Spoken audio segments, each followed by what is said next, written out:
Llegamos hoy, amigo oyente, al estudio de este pequeño libro de Ageo, y aquí podemos notar que es importante el considerar los libros históricos junto con los libros proféticos. Hay un pequeño grupo de libros que pertenecen juntos: Esdras, Nehemías y Esther. Son los libros históricos y deberían estar junto con Ageo, Zacarías y Malaquías. También aquí debería estudiarse el libro de Daniel. Así es que estos libros pertenecen juntos y podemos decir que constituyen una unidad. Estos dos profetas que vamos a estudiar ahora, Ageo y Zacarías, profetizaron al mismo tiempo. Sin embargo, su enfoque es completamente diferente, y aún así estaban animando al remanente de aquellos que regresaron a Jerusalén y a la tierra de Israel. Hoy llegamos a un libro que nos presenta un cambio. Nos hace regresar a tierra así de golpe, y probablemente también nos va a sacudir de una manera tal como no nos puede sacudir ningún otro libro en las Escrituras. Vamos a ver el contraste que existe entre Ageo y Zacarías. Ellos vivieron en la misma época. Estos dos hombres son mencionados en el libro de Esdras como personas que animaron al remanente de los judíos que estaban en Judá y en Jerusalén. Y allí se menciona a Zorobabel, y Nehemías animó a esa gente a reedificar el templo y los muros de Jerusalén. En Esdras capítulo 5, versículos 1 y 2 leemos: «Profetizaron a Ageo y Zacarías, hijo de Iddo, ambos profetas, a los judíos que estaban en Judá y en Jerusalén, en el nombre del Dios de Israel, quien estaba sobre ellos. Entonces se levantaron Zorobabel, hijo de Salatiel, y Jesúa, hijo de Josadac, y comenzaron a reedificar la casa de Dios que estaba en Jerusalén, y con ellos los profetas de Dios que les ayudaban». Así es que Ageo y Zacarías se nos presentan en este libro histórico como dos profetas que animaron al pueblo a reedificar el templo y también les ayudaron en eso. Pasamos ahora al capítulo 6 de Esdras y volvemos a encontrar aquí una referencia a estos hombres y cómo ellos ayudaron. En el versículo 14 de ese capítulo 6 de Esdras leemos: «Y los ancianos de los judíos edificaban y prosperaban, conforme a la profecía del profeta Ageo y de Zacarías, hijo de Iddo. Edificaron pues y terminaron por orden del Dios de Israel y por mandato de Ciro, de Darío y de Artajerjes, rey de Persia». Así es que tenemos esta referencia aquí que estos profetas animaron a la gente a construir, y ellos construyeron y llevaron a cabo el mandamiento de Dios. Pero también vamos a ver en la profecía de Ageo que ellos tenían un verdadero problema ante ellos, y que era algo un poco difícil el animar a la gente. Ellos reedificaron el templo en realidad, pero lo hicieron en presencia de grandes dificultades, en presencia de ciertas desventajas y obstáculos, y parecía que estas cosas se sucedían rápidamente para con esta gente. Ahora, de esto y de las breves referencias que él hizo en cuanto a sí mismo en su profecía, se conoce muy poco en cuanto al profeta Ageo. Pero hay 4 cosas que se hacen muy aparentes en lo que tenemos. Número 1, trata de hacerse pasar a sí mismo desapercibido. Es decir, él exaltaba al Señor, y cuando él hacía eso, tomaba la misma posición que tomó Juan el Bautista. Es necesario que él crezca, pero que yo mengüe. Ahora, en segundo lugar, Ageo era un mensajero de Dios, y él usaba esa expresión: «Así ha hablado Jehová». Esa es otra de las cosas que caracteriza el mensaje de este hombre. La tercera cosa que tenemos y sabemos en cuanto a él es que él no solo reprendía a la gente, sino que la animaba en la forma más maravillosa. Y número 4, él no solo predicaba, sino que practicaba. Es bueno ver que el predicador practica lo que predica. En el versículo 1 del capítulo 1 se nos indica la época cuando este hombre profetizó. Leamos el primer versículo de este capítulo 1 de Ageo. «En el año 2 del rey Darío, en el mes 6, en el primer día del mes, vino palabra de Jehová por medio del profeta Ageo a Zorobabel, hijo de Salatiel, gobernador de Judá, y a Josué, hijo de Josadac, sumo sacerdote, diciendo». Ahora vamos a notar más adelante que él le da fecha a todas sus profecías. Y aquí tenemos que se nos indica que fue en el año 2 del rey Darío. Y esto permite tanto a nosotros como a los historiadores señalar la época en que vivió este profeta en la historia profana. Darío, a quien se menciona aquí, comenzó a reinar en el año 521 a.C., así es que este es el 2 año del reino del rey Darío, el año 520 a.C. Esa es la fecha aproximada cuando él comenzó a reinar. Es algo interesante el notar que estos profetas que hablaron después de la cautividad comenzaron a fechar sus profecías según el reino de los gobernantes gentiles.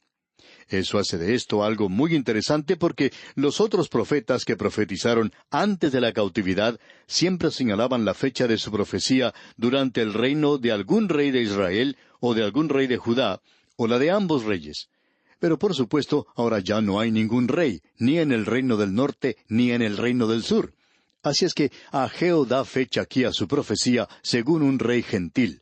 O sea, ese período de tiempo del cual el Señor Jesucristo dijo que Jerusalén sería pisoteada por los gentiles hasta que fueran cumplidos los tiempos de los gentiles.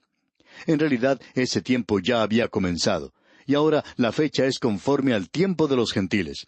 Y eso lo hace muy específico, y ya vamos a decir algo en cuanto a esto en unos instantes. Ahora, su tema es el templo, la reconstrucción y renovación del templo. Esa era la pasión suprema de la profecía, y él no solo reprendía al pueblo por su demora en la reedificación del templo, sino que los animaba y los ayudaba en esta tarea. Ahora, Ageo siempre, constantemente se refería a la palabra de Dios. Usted puede notar esto al leer esta pequeña profecía. Por ejemplo, en el versículo 2 dice, «Así ha hablado Jehová de los ejércitos».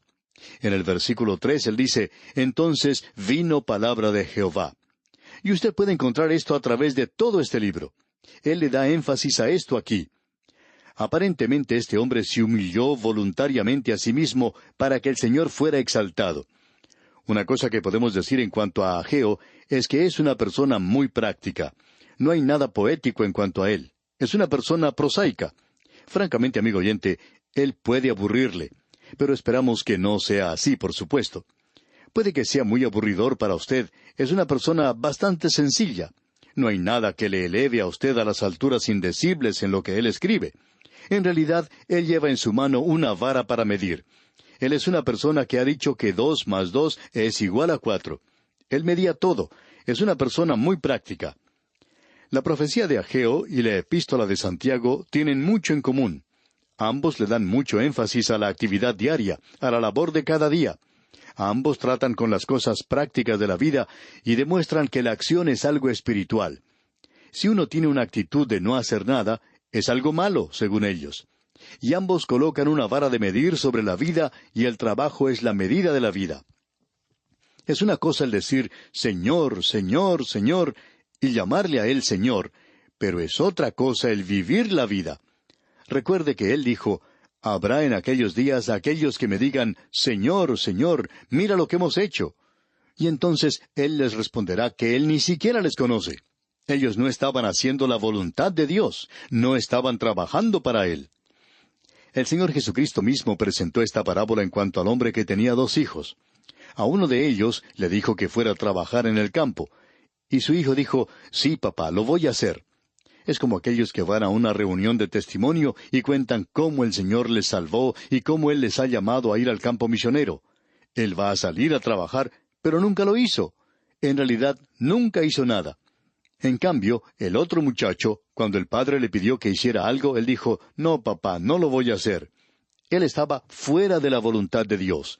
Pero pasó el tiempo y él pudo ver que había cometido una equivocación y finalmente dijo, «Papá, yo voy a ir a hacer lo que me has pedido».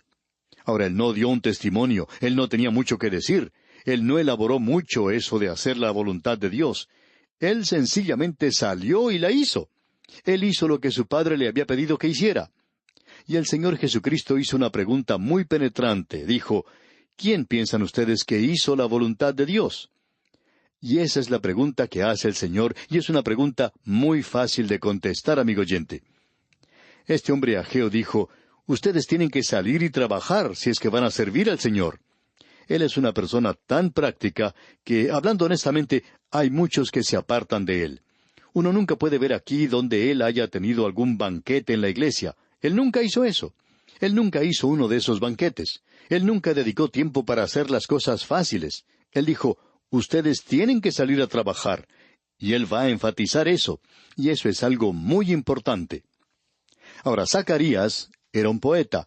Él era un hombre de visión. Él tenía su mente, por así decirlo, su cabeza en las nubes. Pero no tenía los pies asentados en la tierra. Sin embargo, Ageo era una persona pragmática. Él tenía ambos pies bien asentados en la tierra. Usted se da cuenta, amigo oyente, que estos dos hombres tienen el deseo de andar juntos. Tienen que hacerlo.